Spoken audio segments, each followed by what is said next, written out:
छा तव्हां बि WhatsApp इस्तेमालु कयो था? उन जा सिहत ते अजीब असर पवनि था। ॼाणियो हिन रिपोर्ट में। WhatsApp खे सॼी दुनिया में 2 अरब खां वधीक माण्हू इस्तेमालु कंदा आहिनि, पर उन जा सिहत ते तमामु घणा नुक़सान थींदा आहिनि, जिन जा माहिरनि वॾा इंकिशाफ कया आहिनि। ब्राज़ील जी हिक थियल तक़रीब में हिक तहक़ीक़ में चयो वियो आहे त WhatsApp बुज़ुर्ग माण्हुनि में तन्हाई ऐं डिप्रेशन जहिड़नि मर्ज़नि खे रोकण या ख़तमु करण जे लाइ बहितरीन टूल आहे। साओ पाउलो यूनिवर्सिटी जी तहक़ीक़ में ब्राज़ील जी हिक शहर सां तालुक़ रखण वारनि 603 माण्हुनि खे शामिल कयो वियो।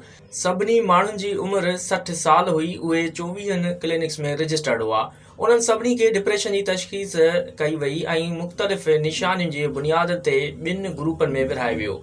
298 माण्हुनि जे हिक ग्रुप खे हर हफ़्ते 8 WhatsApp पैगाम मिलिया ऐं उहो सिलसिलो 6 हफ़्तनि ताईं जारी रहियो।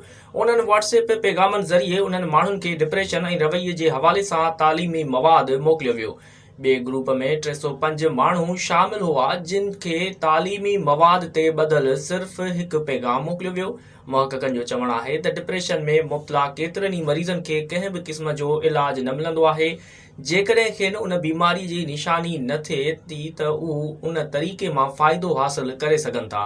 हुन चयो त विचोले तबिके जे मुल्कनि में बुज़ुर्गनि जी आबादी तेज़ीअ सां वधी रही आहे, जॾहिं त ज़हनी बीमारी जूं ख़िदमतूं महदूद आहिनि। उन करे अहिड़ो घटि ख़र्च वारो प्रोग्राम सूरतहाल खे बहितर बणाए सघे थो।